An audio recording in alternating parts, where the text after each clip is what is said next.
ಅಗ್ಗದ ದರದ ಚಿಕಿತ್ಸೆಯಷ್ಟೇ ಅಲ್ಲ, ಜಾಗತಿಕ ಮಟ್ಟದ ಅತ್ಯುನ್ನತ ವೈದ್ಯಕೀಯ ಸೌಲಭ್ಯಗಳನ್ನು ನೀಡುವ ಮೂಲಕ ಭಾರತ ಇಂದು ಮೆಡಿಕಲ್ ಟೂರಿಸಂನ ಬೃಹತ್ ಕೇಂದ್ರವಾಗಿ ಹೊರಹೊಮ್ಮಿದೆ. 2009ರಲ್ಲಿ 1.12 ಲಕ್ಷದಷ್ಟಿದ್ದ ವಿದೇಶಿ ರೋಗಿಗಳ ಸಂಖ್ಯೆ 2025ರ ವೇಳೆಗೆ 5.07 ಲಕ್ಷಕ್ಕೆ ಏರಿಕೆಯಾಗಿದ್ದು, ಬರೋಬ್ಬರಿ 4.5 ಪಟ್ಟು ಹೆಚ್ಚಳ ಕಂಡಿದೆ. ಪ್ರಸ್ತುತ 84,000 ಕೋಟಿ ರೂಪಾಯಿಯಷ್ಟಿರುವ ಭಾರತದ ವೈದ್ಯಕೀಯ ಪ್ರವಾಸೋದ್ಯಮ ಮಾರುಕಟ್ಟೆ 2030ರ ವೇಳೆಗೆ 1.56 ಲಕ್ಷ ಕೋಟಿ ರೂಪಾಯಿಗೆ ತಲುಪುವ ಅಂದಾಜಿದೆ. ಪಾಶ್ಚಿಮಾತ್ಯ ದೇಶಗಳಲ್ಲಿ ಚಿಕಿತ್ಸೆಗೆ ತಿಂಗಳುಗಟ್ಟಲೆ ಕಾಯಬೇಕಿದ್ರೆ ಭಾರತದಲ್ಲಿ ತಜ್ಞ ವೈದ್ಯರ ಅಪಾಯಿಂಟ್ಮೆಂಟ್ ಮತ್ತು ತಪಾಸಣಾ ವರದಿಗಳು ತಕ್ಷಣವೇ ಲಭ್ಯವಾಗುತ್ತಿವೆ. ಅಮೆರಿಕದಲ್ಲಿ 15,000 ರೂಪಾಯಿ ವೆಚ್ಚವಾಗುವ ಚಿಕಿತ್ಸೆ ನಮ್ಮಲ್ಲಿ ಕೇವಲ 1,000 ರಿಂದ 2,000 ರೂಪಾಯಿಗಳಿಗೆ ಪೂರ್ಣಗೊಳ್ತಾ ಇದೆ. ಚೆನ್ನೈ, ದೆಹಲಿ, ಎನ್ಸಿಆರ್, ಮುಂಬೈ, ಬೆಂಗಳೂರು, ಹೈದರಾಬಾದ್ ಮತ್ತು ಕೊಚ್ಚಿ ನಗರಗಳು ಈ ವೈದ್ಯಕೀಯ ಪ್ರವಾಸಿಗರ ಪ್ರಮುಖ ತಾಣಗಳಾಗಿವೆ. ಕೇಂದ್ರ ಸರ್ಕಾರದ ಹೈಲ್ ಇಂಡಿಯಾ ಯೋಜನೆಯು ವಿದೇಶಿ ರೋಗಿಗಳಿಗೆ E medical visa, E AYUSH visa ಹಾಗೂ ಭಾಷಾ ಅನುವಾದಕರ ನೆರವು ನೀಡಿ ಪ್ರಕ್ರಿಯೆಯನ್ನು ಅತ್ಯಂತ ಸರಳಗೊಳಿಸಿದೆ.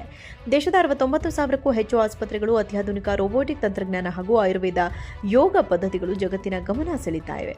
ನೇಪಾಳ ಅಧ್ಯಕ್ಷ ರಾಮಚಂದ್ರ ಪೌಡೇಲ್, ಪ್ಯಾಲೆಸ್ತೀನ್ ಅಧ್ಯಕ್ಷ ಮೊಹಮ್ಮದ್ ಅಬ್ಬಾಸ್ ಅವರಿಂದ ಹಿಡಿದು ಹಾಲಿವುಡ್ ನಟ ಡೇನಿಯಲ್ ಕ್ರೇಗ್ ಮತ್ತು ನಟಿ ಡೆಮಿ ಮೂರ್ವರೆಗೆ ಅನೇಕ ಜಾಗತಿಕ ಗಣ್ಯರು ಭಾರತೀಯ ವೈದ್ಯಕೀಯ ವ್ಯವಸ್ಥೆಯ ಮೇಲೆ ನಂಬಿಕೆ ಇಟ್ಟು ಇಲ್ಲಿ ಚಿಕಿತ್ಸೆ ಪಡೆದುಕೊಂಡಿದ್ದಾರೆ. ವಿಶ್ವದರ್ಜೆಯ ಸೇವೆ ಮತ್ತು ಬದ್ಧತೆಯಿಂದ ಭಾರತ ವೈದ್ಯಕೀಯ ಕ್ಷೇತ್ರದಲ್ಲಿ ಹೊಸ ಇತಿಹಾಸ ಬರೆಯುತ್ತಿದೆ.